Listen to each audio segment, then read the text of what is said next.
website, you describe yourself as a follower and teacher of the survivalist, off-the-grid lifestyle. For you, what exactly does that mean, and how do you live that lifestyle? Well, for me, I think it's a little bit different in the sense that I've been asked several times. People go, what are you prepping for? We notice you have this property, why are you working so hard? And kind of they think I'm preparing for doom and gloom. And I say, no, for me, it's about freedom.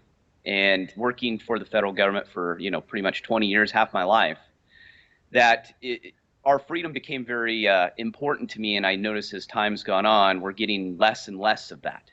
And how do you do that? How do you cope with that as a normal person? And a lot of us, and I'm not alone, the survivalist community kind of found me, believe it or not. I didn't label myself. It was an article I did, and a survivalist podcast found me.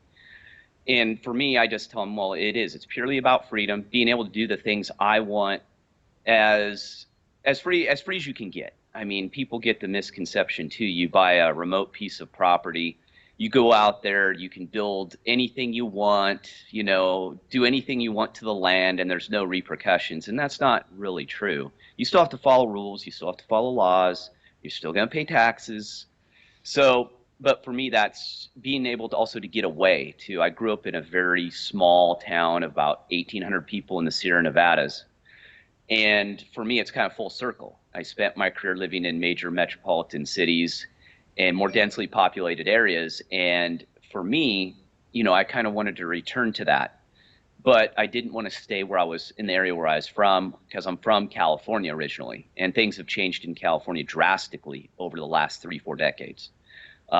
So I wanted to get away from the craziness in that realm in California and the wacky land, and go somewhere more remote, someplace that was more in line with my philosophy. And also up here, a big thing for me was no state income tax.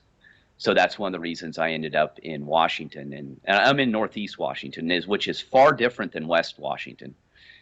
People tend to lump it all together, but a lot of the survivalist shows and off the grid shows recently are actually filmed not too far from me.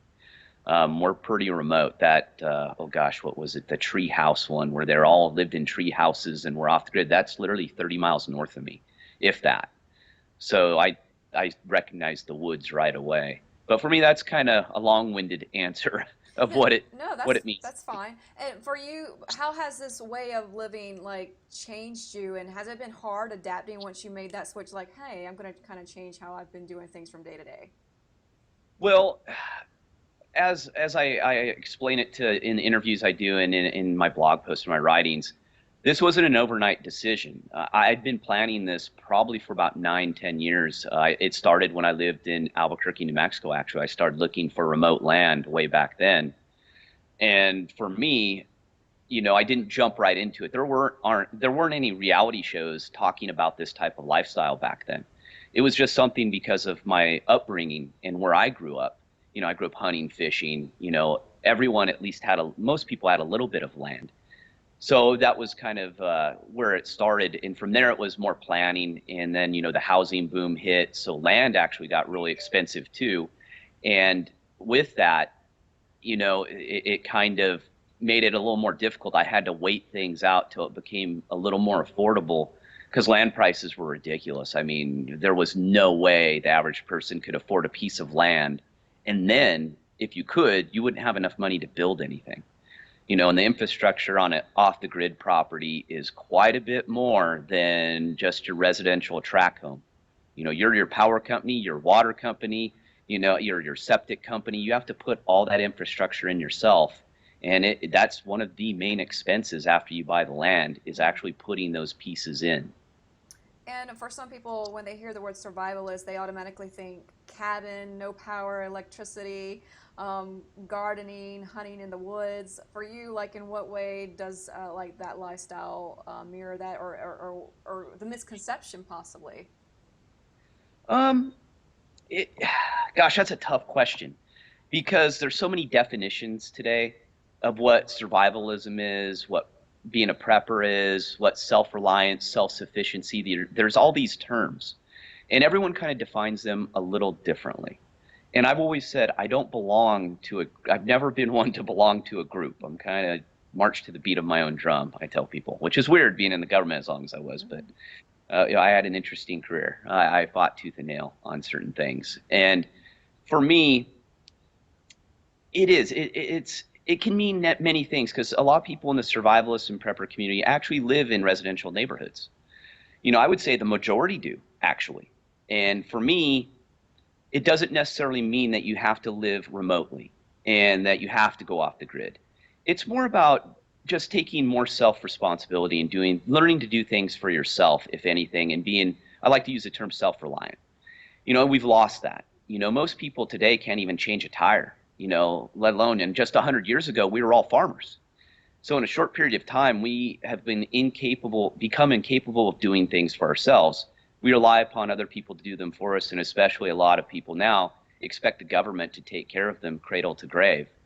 And you're doing a great disservice not only to yourself, but your family, friends, because that is not really a true way to live life and live it freely, to me. For me, it's about being able to do the things that I can for myself and helping out my community and them helping me. It's like I said, a lot of people think you just disappear and that's it. There's very few people that actually do that. And that's primarily in Alaska, actually. For the most part, a lot of us I still have neighbors. I'm on 20 acres and I'm at the top of the mountain, but I have neighbors around me, and you're never going to get away from that. The planet is so densely populated that it's really hard to escape people. Mm-hmm. So you're going to have someone around you, and you're always going to have riffraff around you. You're never going to escape all that. So for me, it's the definition. What it means, I guess, is kind of middle ground, I guess, is the best way to put it. Not too far out by yourself, and not necessarily living, in a suburban setting and just living life normally, but you have maybe, a little food stored away. Yeah, it's somewhere in the middle of that. You were talking about we've become too self-reliant on the government to take care of us and other things. I definitely think that smartphones, as well as technology in general, computers, really have dumbed us down a lot. Would you agree?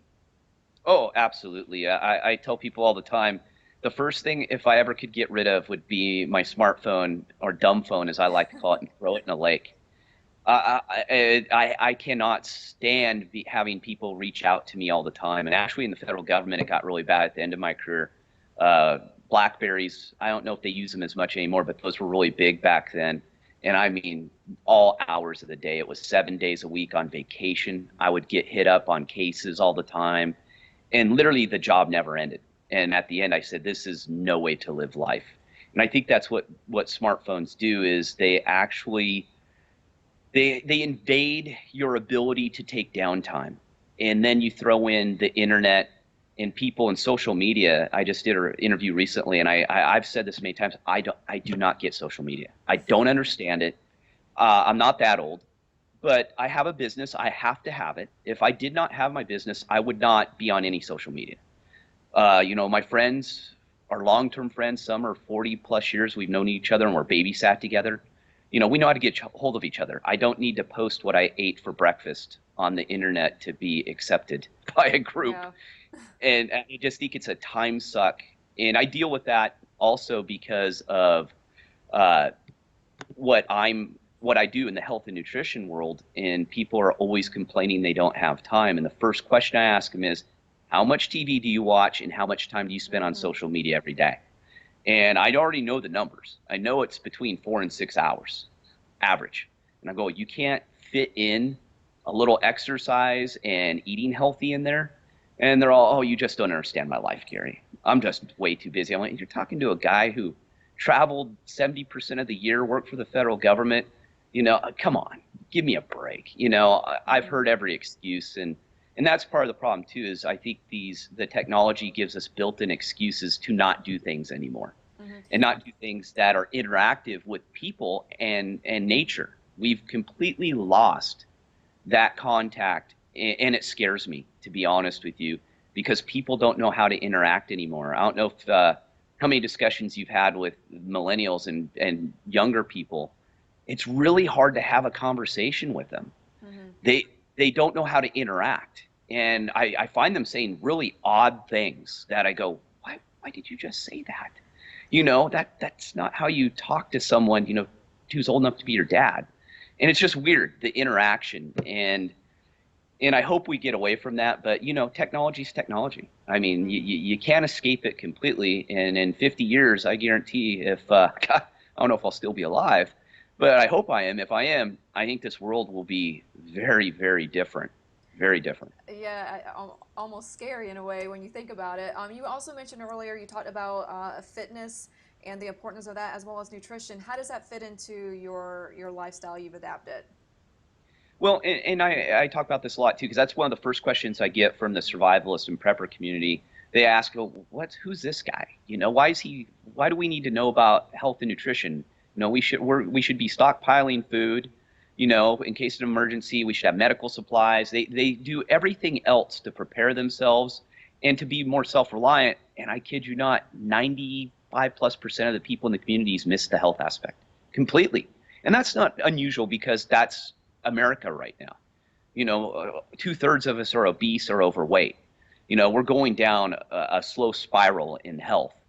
So what I teach is I teach Primal, and Primal is about getting back to nature and understanding, far as ancestrally, how the human body was developed and what it's meant to do, far as nutritional aspects, what you're meant to consume, and the physical aspects of it as well. Because humans have been around, or a version of Homo sapiens have been around for millions of years in one form or another. We're not even sure if we derived from, primates that we think we do. We're not unsure. We just don't know. But we know we've been around for a while. But for the last 100,000 years, our digestive system has basically not changed. But our diet has drastically changed on what we consume and how we do activities. So for people in the communities, I tell them, hey, if you're trying to get more financial freedom and more freedom in general and be more self-reliant, well, you have to start with your health. I mean, that's the key to everything.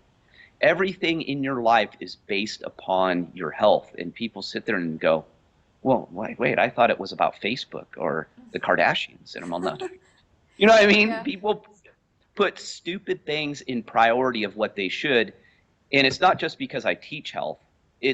That is everything. What you put in your mouth and you consume will predetermine everything in your life. It truly will, whether you're fatigued, moods, hormones, reproduction, depression, anxiety, everything is determined off that. And if you're not in proper health, well, how do you expect to truly be free?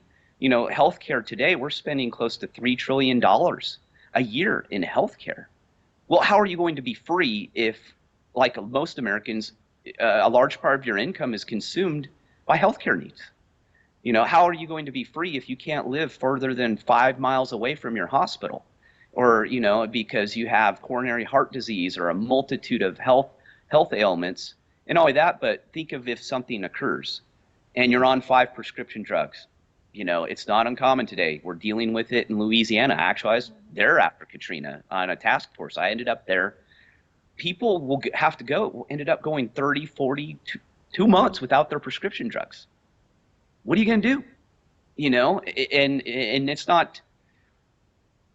And I try and teach, the medical industry, you got to be careful too.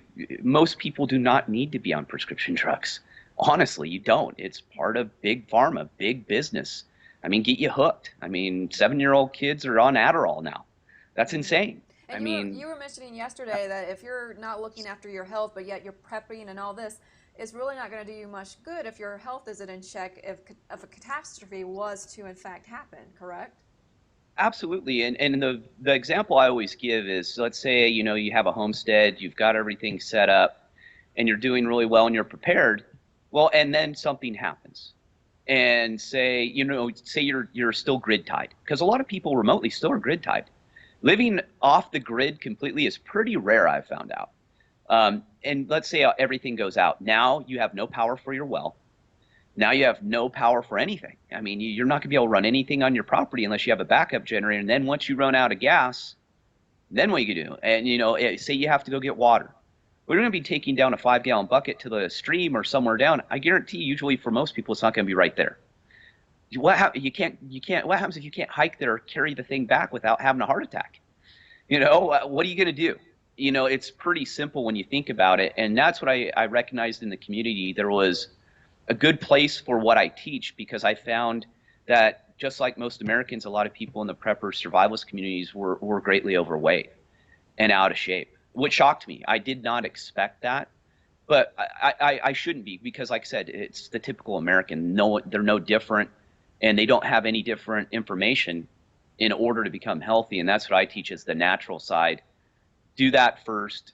Rely upon, I don't poo-poo modern medicine either. It's one of those deals to where you have to use both, but you have to be educated enough to know when you need to take a pharmaceutical drug, when it's appropriate to get a surgery, when it's appropriate to take certain medications, as opposed to taking care of yourself and not needing those by proper diet, herbal supplements, and exercise. Mm-hmm. So that's pretty much what I teach. Now, you came out with a book not too long ago called Primal Power Method, where you talked about just the modern caveman's lifestyle simplified. You know, just reading that, my first impression, like the first word came to mind was paleo. Are you a fan of that in any way? There's so many diets out there nowadays. Paleo is like all the craze. Like, where do you stand with that and just nutrition and foods in general? Yeah, and paleo, like anything, any new diet, usually they've been around forever, and they like to put a new label on it, call it something else. Paleo has its place, but paleo's been greatly misrepresented by what I call I'm probably going to piss some people off, but I call it the Tim Ferriss generation. Of Tim Ferriss, when he first came out, I know he's somewhat changed his tune, but his thing was, you do not need to be an expert at anything. All you need to do is read a few books, look on the internet, read a couple articles, bring up a blog, and now you're an expert. Well, that hit the paleo world pretty hard. There was a lot of people out there, and still, that have absolutely no background in health and nutrition, and they're out there touting paleo, and they don't even understand what it means and how to apply it. They don't work with clients, they're writing books even, and I'm all, whoa, whoa, whoa, whoa. This is not the proper way to go about it, and these are not the people you should be following. But paleo has some really good basic aspects, and what I call it is an elimination diet, because paleo is simply no grains, no beans, no dairy. You eliminate those foods. The reason you eliminate those foods is because they tend to be highly inflammatory to humans. I mean, that's just the bottom line. And what do we consume the most of? Beans, grains, dairy. So it causes a whole host of issues, to include, like I said, chronic inflammation, cardiac heart disease. Allergies are a big one. I suffered terribly from seasonal allergies and just general allergies.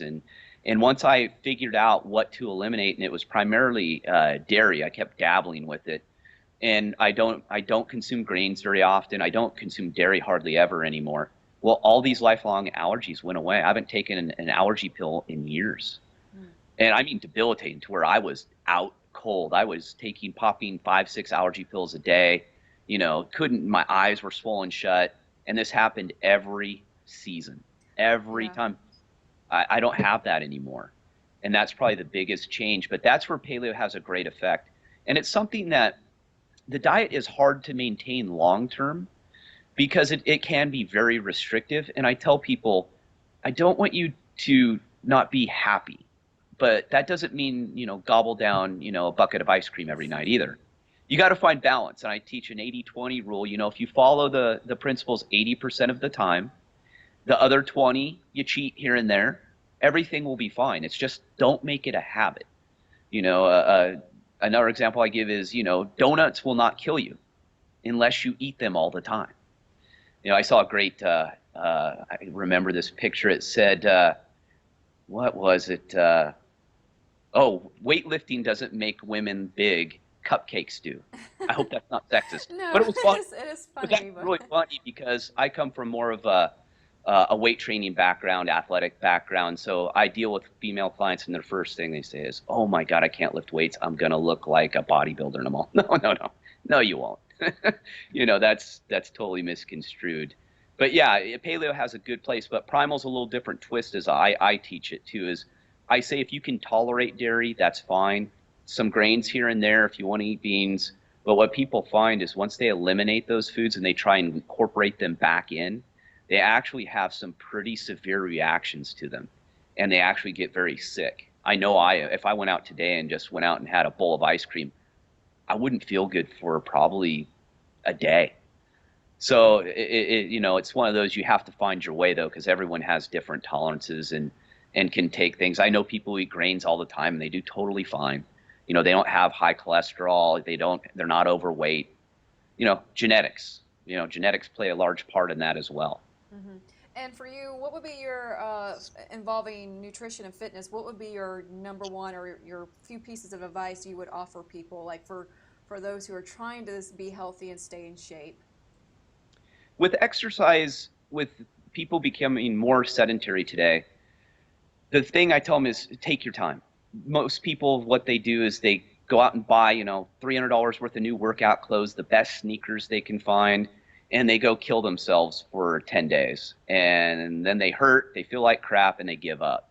Exercise is more about taking it in bits and pieces. I tell people first start walking. If you've never exercised before, you haven't exercised in a long time, you need to go out and walk 45 minutes every night and start with that. Do that for a couple weeks. Build up the muscles that you haven't used. Your tendons and ligaments are weak. You're not doing anything. So build up slowly and work up to it, and incorporate your workout routine into your day. Because the biggest excuse everyone has is time. And I go, there's plenty of time. Trust me. You just have to make it a priority. If you have a busy schedule, do it in the morning. Go to the gym in the morning and bring your clothes with you and shower, then go straight to work. That way you don't have to worry about if your day runs long. And what I always kept was what I called a workout survival kit. I, working in the government, I was in my car all the time doing surveillance, and we'd have long days, and I wouldn't have any time, but we'd get a break to go eat here and there. And what I'd do is I'd go to the nearest park. I'd have my workout clothes with me. I'd throw them on. I'd go run, do whatever, push-ups, sit-ups, and kill myself for 30 minutes, change back in, get back in my car, and I usually packed my food with me, and I could get something out of it. But if I didn't have that kit with me, I wasn't going to work out that day. So always have workout clothes with you. That's one of the easiest ways to make sure. When it comes to diet, the biggest one, sugar. Sugar's hidden in everything today. And our misconception is we're always looking for fat. We're looking at fat count. And that's important to a sense, but we could get into a whole rabbit hole on that one. But most things, sugar's hidden in all of our foods. It's in lunch meat, it's in salad dressings, it's in ketchup, it's in everything. And even our fruits are hybridized today to be maximum sweetness. Fruits from, a long time ago, even 100 years ago, were not nearly as sweet as they are today. Berries are very tart. I have natural raspberries down on my property, and they're pretty tart. Even when they're fully ripe, they've definitely got a different flavor to them. So watch the sugar. On general rule is 8 teaspoons a day or less, and that includes the sugar that is in your food. That is not added sugar that you've added in. But most Americans today consume 40 to 45 teaspoons of sugar a day. Wow. And if you were to consume that all in one sitting, if you poured all that sugar in a bowl and said, I'm going to pound this right now, there's a good chance you could go into a coma. And if certain people who have blood glucose issues or pre-diabetic, it could kill them. I mean, that's how severe our diet is today. And I tell people in our test, go stack up the sugar. Go look at what 40 to 45 teaspoons of sugar looks like. It's a lot. Wow. Yeah, I don't think people realize how easy it is to consume so much sugar. And I'm a big fan. I love tomato soup. Thought it was healthy.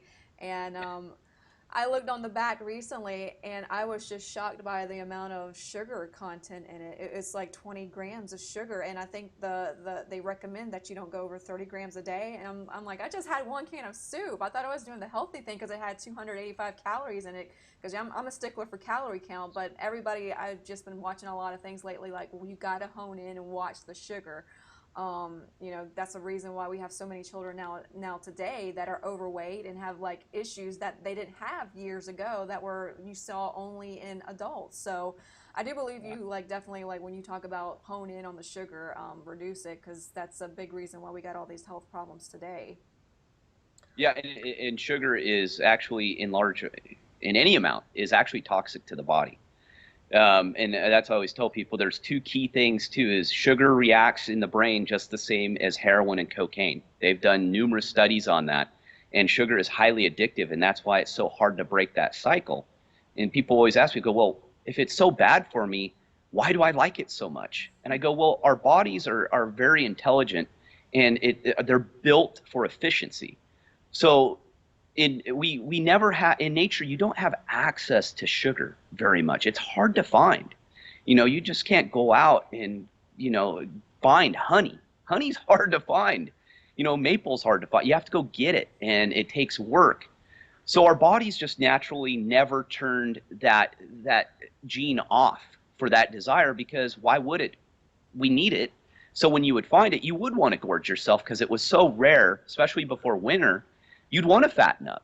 So you would consume far more carbohydrates and sugars if you could get it before winter, if you lived in a region that would tend to have four seasons or be very cold.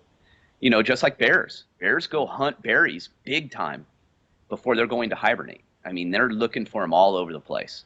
Well, because it fattens you up. Fructose, fruit sugar, it can store fat 40 times the amount of normal sugar, of glucose. So yeah, that's when and it's even bread. Heck, people, Yeah, I'm guilty. grains, everyone. And the reason why bread's hard to break too is because it's a simple carbohydrate today. It's nothing. There's no nutritional content in bread hardly anymore. And second, when you go look at the sugar content, they add a lot of sugar to bread. Even it's in everything. They're smart. Yeah. Food industry not stupid. There's no better way to make you the ultimate consumer than to keep you hooked on garbage. Yeah, you're totally right about that. They're really good with what they put in their foods, and you have to. It's sad that you really have to read the label carefully now, because otherwise you're just consuming so many calories, that they say consume 2,000 in a day. That's the normal, what you're supposed to consume. It's so easy to go over that amount. I've done it before, and I track my calories. It's so easy to do, and before you know it, you've got all these health Yeah. issues. You're starting to gain weight. So I do really think it's so crucial that people track their calories. I Well, you have bring up to. a I good have point to. with calories, and this is I go deeply into calories and sugar into my book. That a calorie is not a calorie. They're not the same. I tell people you could consume 2,000 calories in one bag of Doritos. So you have 2,000 calories. It's roughly right around there. Last time I tabulated a bag, depending on the size. Well, you know how many pounds of carrots 2,000 calories is? It's 8 pounds of carrots. You couldn't eat 8 pounds of carrots in a day if you tried your hardest. But which one would be more health beneficial to you, the 2,000 calories of Doritos or the 2,000 calories of carrots? It's pretty obvious. And that's why I always say a calorie is not a calorie.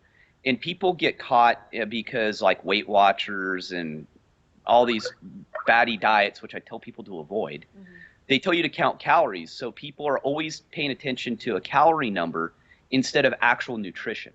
You could have, and metabolism. Metabolism's a moving target.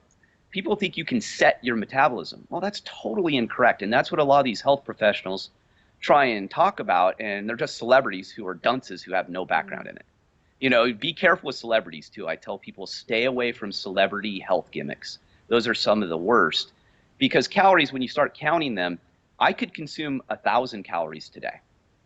And that's because maybe I'm not very active, and I could be totally full. I'm eating healthy, fine. Tomorrow, I could go out and go on a 5-mile hike or whatever, or work on my property all day and consume 3,000 calories. Will I gain weight? No. Calories, again, just like your are a moving target. They're always switching in and out. So when you prescribe to the 2,000 calorie a day kind of mantra we've been taught, well, for most people, to be honest with you, 2,000 calories of what they're eating is garbage anyway. Then you throw in the fact that they're probably not burning 2,000 calories a day anyway. You're going to gain weight, and it won't happen quickly, but it's that little bit over time, a pound here, a pound there. Next thing you know, you're 20 pounds overweight, and you're like, wait a second.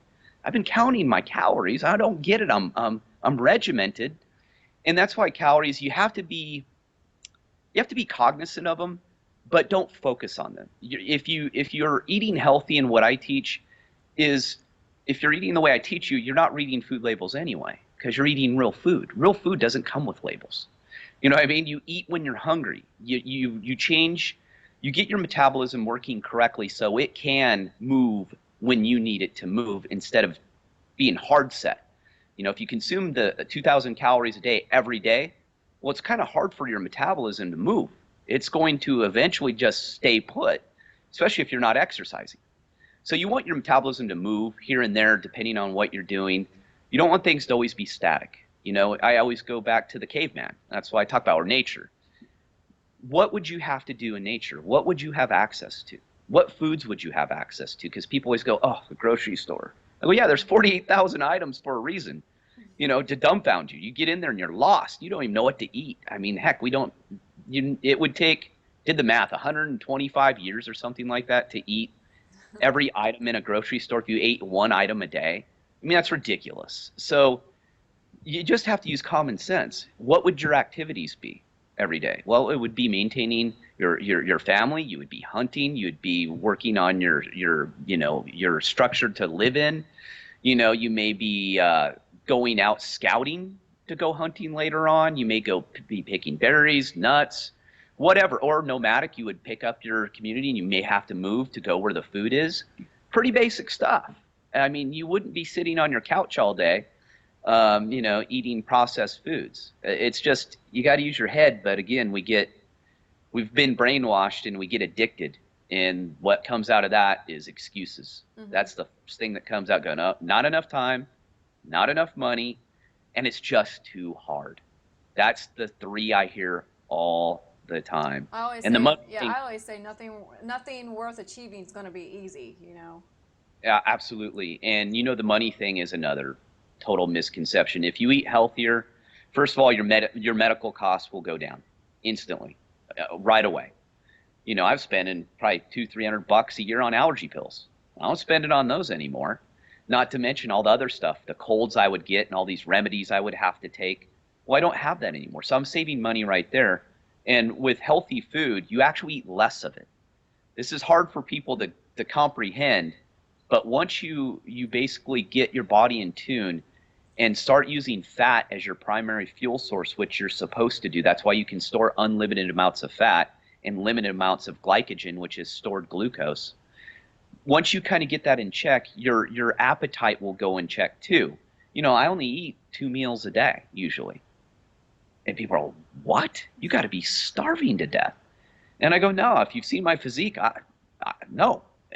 But I teach people in the beginning to eat 5-6 small meals a day because I'm trying to actually get their blood sugar in check. But once you get past that point, then you'll start to eat only when you're hungry. And this doesn't happen overnight. It takes 12 to 18 months of being dedicated for these changes to take effect and for things to start to turn around. You know, you've been screwing up your body for decades. You're not going to fix it overnight.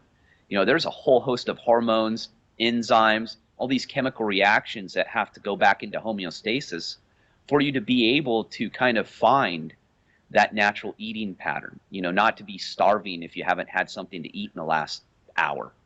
You know, I haven't eaten, I work out, like I go work out first thing in the morning. I didn't have my first meal till almost noon. And most people would black out if they had that. I mean, they would be becoming unraveled. And for me, it's just, I'm not hungry in the morning usually, so I don't eat. If I'm hungry, I'll have a little snack, go to the gym. If not, I just go work out. When I get home, I eat, and then I probably won't eat again until, depending, sometimes I'll have a snack in between, but I won't eat till 7 o'clock at night, the next meal. Awesome. Well, I mean, it's obviously working for you, so there's something to be said for that. I want to change gears a little and talk about some of the headlines in the news. When you see all the ridiculous, I mean, the wildfires, all those images on TV in California, and you see the flooding in Louisiana, does it just confirm to you or reaffirm to you that you've made the right decision to live the sort of lifestyle that you're following? Absolutely. I spent a lot of time in Louisiana when I worked for the government, and I was born and raised in California. I dealt with fires every single year in California, and it happens every year. I mean, they're horrible. And that was part of my thing too, is, you know, you can never get away from natural disasters, But you can definitely live in an area that is prone to far less of them. And I've never understood why, as humans, we love to live in places we should not be living. I mean, how many times in Louisiana have they rebuilt due to flooding and hurricanes? Miami, Florida. And after a while, you just go, this is insane. Why do you live there? Why do you rebuild your house every 5 to 10 years because of some catastrophe? Don't live there. How about that? And that's part of the problem too, is we've been brainwashed. Well, we got to live near this coast. We got to live in this area. Well, that area is prone to hurricanes. Why would you live there? I just never got it. So yeah, for me up here, I've cleared my property out really well. So the house is fireproof. It's made out of it's made out of brick, a brick composite of wood chips and brick, but it's fireproof. And, I have my own water. I'm not going to flood. I'm at the top of the mountain. Water runs down. I don't have to worry about it. And and believe it or not, I did think about that. I thought, what would be less stressful, especially living all over the country in many places. I lived in Omaha, Nebraska. There was tornadoes. I mean, it's scary. And I thought of that. I was like, where can I live to be the least stressful and have an environment where I don't have to worry about those things impacting me? Not to say it's perfect. There's no perfect place to live, but I try to do my best to not live in those areas. Mm-hmm. And what's just next for you? Like, what are you working on now that people might be interested in? This is a half-built house in here. This is my house right here, my off-the-grid house. I'm just trying to finish this thing up. It's been, I'm in year 3, finishing up year 3. So I'll finish this off. I have another book coming out. It's just been, the manuscript is finalized and done. And that's about my off-the-grid project and about my whole journey. And for my journey, it's about life simplification is the best way to put it. Even my health and nutrition, everything that I write about and I do is to make my life simpler and more enjoyable. That's what I'm trying to do. Is this house you're building? Is it pretty simplified? Is it? I mean, how would you describe it? Oh yeah, I don't have any central heating or cooling because it's off the grid. You can't power those things. But it's a little more complicated in the sense, like I said, because you have to put in your infrastructure. And that's why I talk about in the book. That's the hardest part is, well, dealing with contractors. They're always fun because it's very hard for anyone to build a house by themselves. I mean, it's ridiculously hard unless it's very, very small.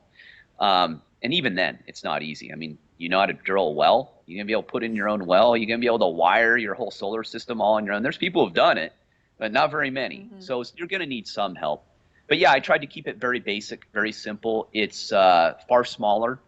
I was going to make it originally around 500-600 square foot, but I ended up making it 900 square foot because I eventually planned to have some seminars out here and have people stay in it.